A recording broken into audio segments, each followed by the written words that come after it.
Bienvenidos, buenos días. Estamos dándole apertura a una nueva semana informativa.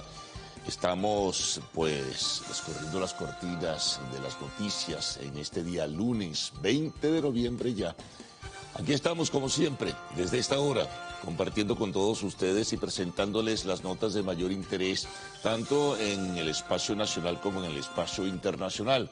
Desde luego que también tenemos abiertas desde este momento las alternativas para que ustedes se involucren, participen, envíen sus mensajes. Fundamentalmente trabajamos, son varias las redes sociales que tiene Televen, como siempre lo decimos al final del programa, pero fundamentalmente trabajamos para ese contacto con la red social X, antes denominada Twitter. Bueno, la apertura en los relatos la vamos a ubicar en el contexto internacional y fundamentalmente en las elecciones de la Argentina que se realizaron en el día de ayer. Bueno, entremos en los detalles. Cerca de las primeras horas, todo apuntaba que había un empate casi que técnico, ¿no? Pero solo en las primeras horas. Se visualizaba de acuerdo a algunos contactos en boca de urna, pero fue por algunas otras, o en algunas regiones, o en algunas entidades de la Argentina.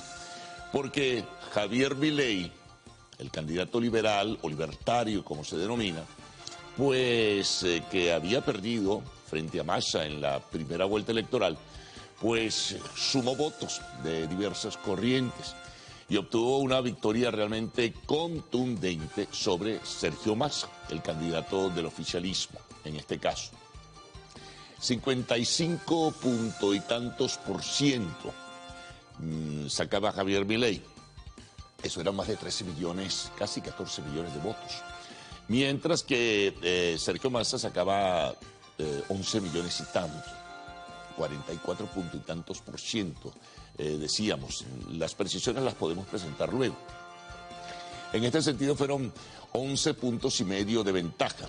Muchos pensaron, no, Massa va a sumar, porque Massa en las últimas intervenciones tenía un discurso mucho más ordenado, mucho más coherente. Algunos decían que Javier Milei no sabía por dónde iba a empezar el desmontaje del Estado argentino, como decía.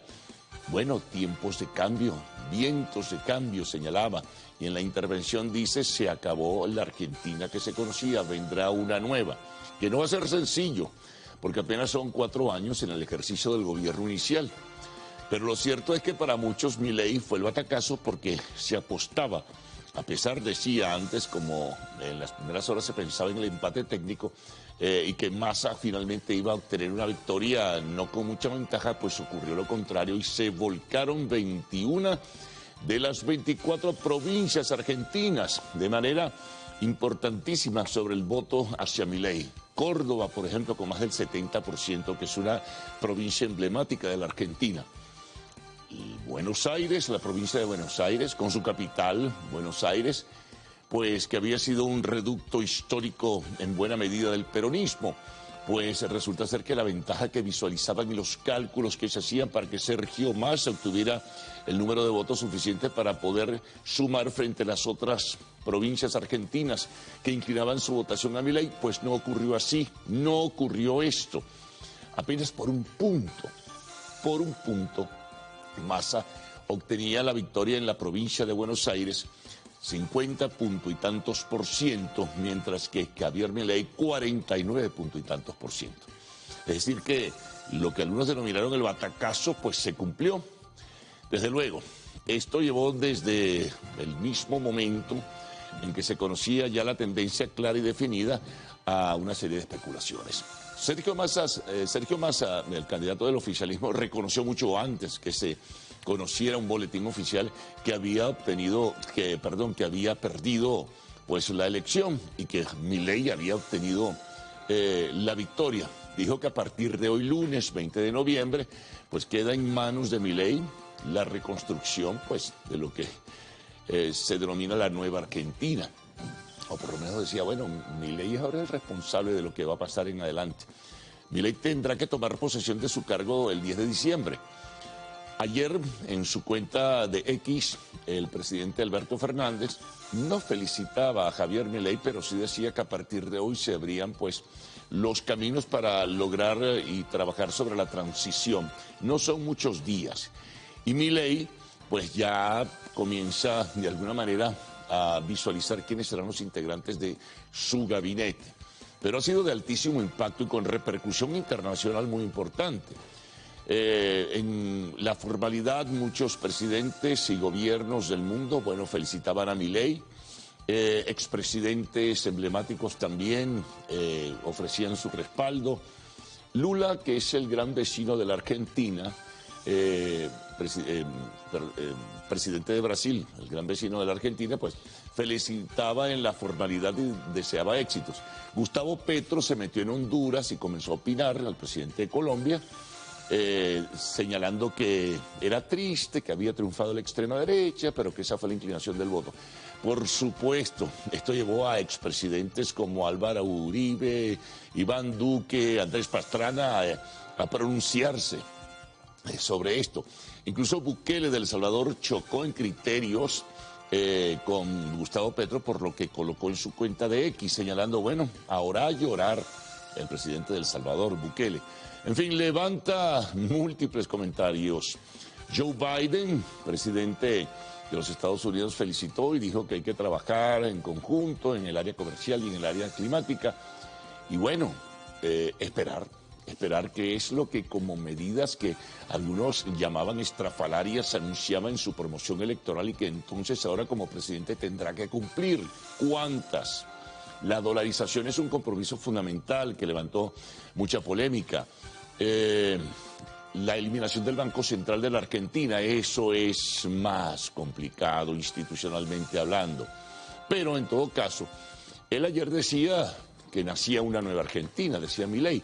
Un discurso bastante genérico, sin especificidad, ya se comenzarán a conocer las cosas. Algunos analistas dicen que él tendrá que actuar muy rápido, enfrentar, por ejemplo, el tema de la inflación. ¿Qué hacer con los programas sociales que el populismo peronista ha sembrado en la Argentina? No los puede eliminar de un plumazo.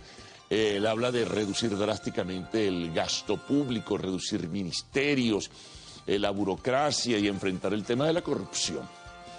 Pero fue una victoria que algunos esperaban y otros no esperaban, así de sencillo.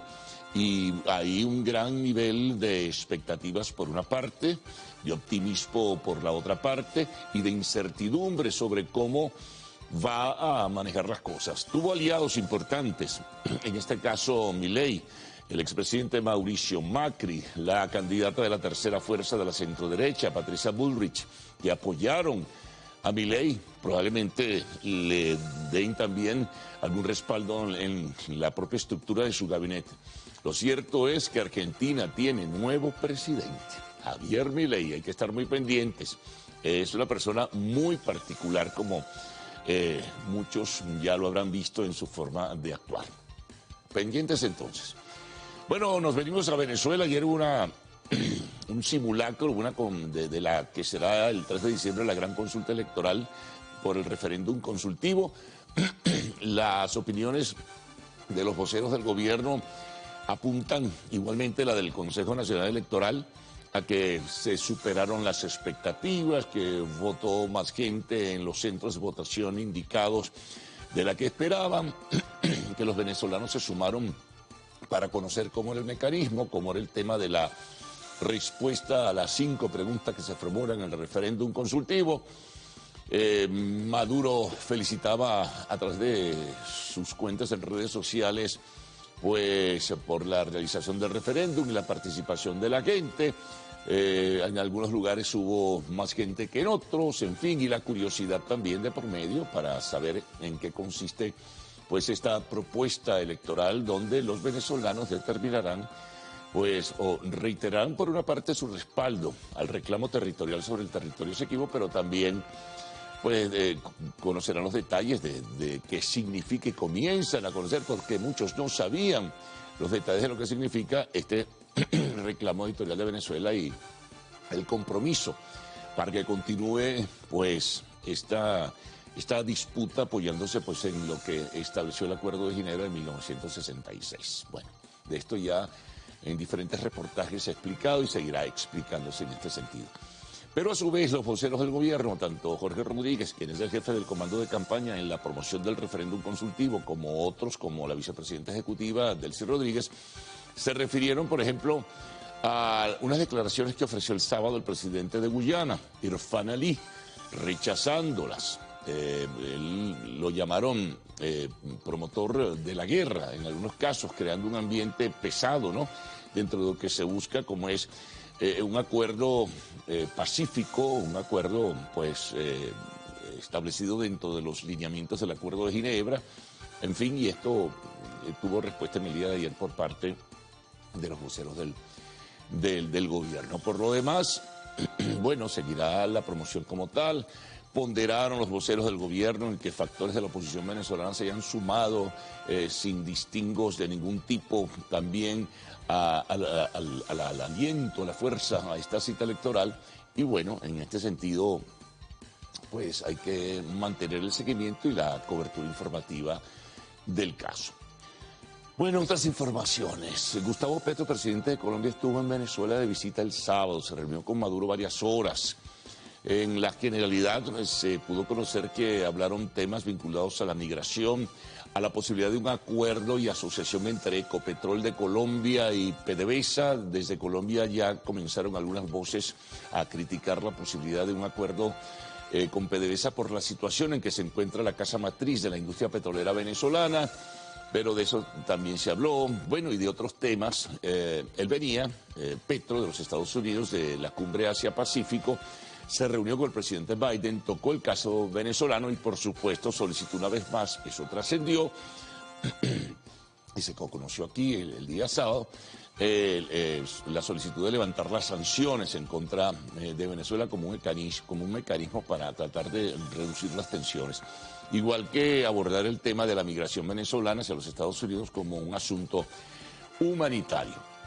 Bueno, otra información también importante dentro de la agenda de este 20 de noviembre trascendió y se hizo viral el que un concejal del estado Táchira fue detenido, pero en el estado Zulia conducía un camión, venía de Colombia, venía ese camión cargado con más de 51 kilos de cocaína. Está detenido el concejal Gregorio Ramón Sánchez, es su nombre. En los temas internacionales, bueno, destaca lo de la guerra Israel-Gaza. Acuerda Israel extender pues los plazos dentro de lo que es ofensiva terrestre para que puedan movilizarse y salir los civiles de la zona de conflicto. También se habla de los túneles que se encontraron bajo el hospital emblemático Al-Shifa, el más importante de Gaza, armamento, logística del grupo fundamentalista Hamas, y se habla, atención con esto, de negociaciones. Algunos las niegan, otros dicen que sí van avanzando para la liberación de rehenes. Un acuerdo al que se llegaría con la intermediación de los Estados Unidos y Qatar para que sean liberados los rehenes israelíes, por lo menos en un plazo de 50 cada 24 horas. Allí muestra el ministro de la Defensa israelí lo de los túneles, debajo, que servían de refugio incluso para rehenes, según ha dicho en ese sentido. Bueno, otras informaciones también importantes dentro de la agenda. Bueno, se registra el lamentable fallecimiento a los 96 años de Rosalynn Carter, la esposa del expresidente de los Estados Unidos, Jimmy Carter. Ella estaba ya debilitada y frágil de salud, bueno, y ayer, falleció. Lamentablemente, ella fue muy emblemática en la presidencia de Carter en su momento. Bueno, otras informaciones también tendrán ustedes en el desarrollo del segmento internacional. Bueno, con los deportes, tenemos que la Vinotinto juega mañana dentro del proceso de eliminatorias en el Perú, creo que a las 9 de la noche, horario venezolano. Hay que tenerlo con mayor precisión. Bueno, ofreceremos detalles seguramente en cualquier momento. Otra buena noticia es que aun cuando perdió el sábado 3-0 con Alemania, la selección sub-17 de fútbol pues clasifica a los octavos de final del Mundial de Fútbol. Entonces es importante también en ese sentido. En cuanto al béisbol, Tenemos, bueno, el Caracas sigue en la punta, firme en el primer lugar del campeonato. Ayer derrotó a los Caribes de Oriente. Y bueno, y otros detalles que ofreceremos sobre el desarrollo del campeonato.